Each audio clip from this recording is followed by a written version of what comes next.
ফকফকে দিনের আলোয় যে মহাসড়কগুলো শান্ত ও পরিচ্ছন্ন, রাতের আধারে সেগুলো হয়ে ওঠে দানববাসের তাণ্ডবস্থল।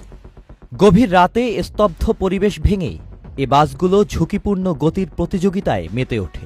মহাসড়কের এই গতির প্রতিযোগিতা শুধু ট্রাফিক আইন লঙ্ঘনই নয়, প্রতিনিয়ত সাধারণ যাত্রীদের জন্য তৈরি করছে মরণ ফাঁদ।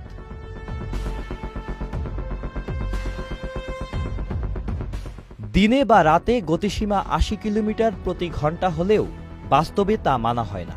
কিছু চালক তাদের দক্ষতা প্রদর্শনে হেডলাইট বন্ধ রেখে কিংবা সংকেত না দিয়ে ওভারটেক করে থাকেন, ফলে ঘটছে বড় ধরনের দুর্ঘটনা।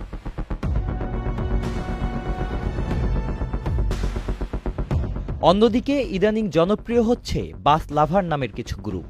এই গ্রুপের সদস্যরা চালকদের ঝুঁকিপূর্ণ ওভারটেকে উৎসাহিত করে এবং তা ভিডিও করে ছড়িয়ে দেয় সোশ্যাল মিডিয়ায়। এসব ভিডিও লাখো ভিউ পেলেও বাড়ছে দুর্ঘটনার ঝুঁকি।